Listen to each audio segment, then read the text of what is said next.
I'm just talking with a long-time Wimmera-Mallee water expert, Bob McIlvena, on the banks of the Wimmera River. Bob, could you give us some sort of perspective on what the floods mean for the Wimmera and how it all works? Yeah, well, floods are a natural event in the Wimmera. Droughts to floods, that's the story of the Wimmera. It's going to be quite a large lump of water coming down. All floods are different, aren't they? Yes, they are. They're different characteristics. Very hard to sort of forecast, and you've got to follow it through from the headwaters right through to Lake Hindmarsh. When it comes to big floods and moderate floods and minor floods, there's been so many different size floods and so many different scenarios, haven't there, over the years since, I suppose, European settlement? Yes, certainly. And we used to rely very heavily on spotters. We had people right along the Wimmera River. We used to ring up and they would tell us what the prevailing conditions are and also the weather conditions.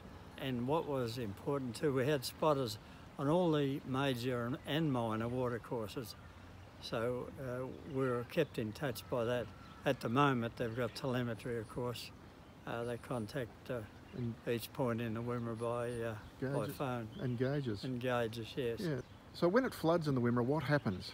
So a lot of people don't realise that the Wimmera River starts high in the Pyrenees at Mount Cole. Yes, yeah, so, Mount Cole and the Pyrenees. Correct. That's right. Yep. And so what happens then? We get a bit of heavy rain and flow from a damp catchment, and does it come down, does it gather momentum from the Grampians, or how does it work?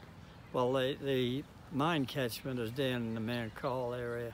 Mount Cole, and also via Heifer Station Creek, which comes in from the Var. From there it gathers all the volumes from the smaller creeks, the Conconjala, etc., right through.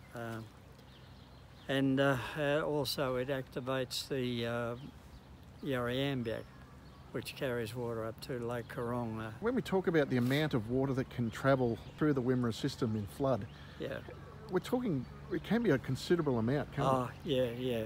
Major floods are in the vicinity of 20,000 megalitres, that's million litres per day. The largest flood, of course, was the 1909 when it actually turned the race course in Horsham into a lake, and children were catching fish in the gutters in Bailey Street, Horsham. See, the major floods in the early days, they would, the Anna branch in Horsham would activate.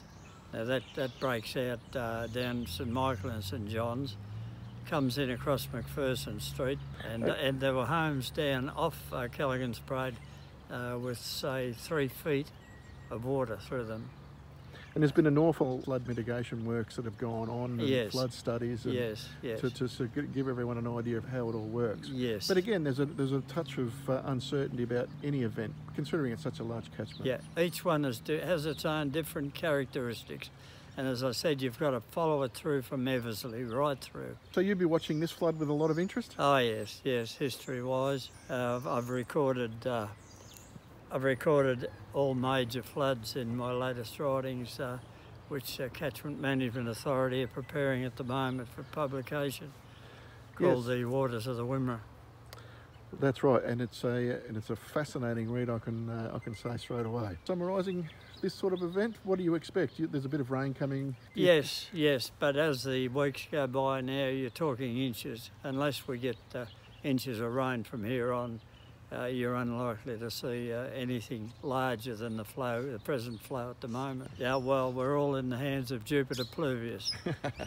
Okay, thanks very much for your time. That's a pleasure. Thank you, Dean.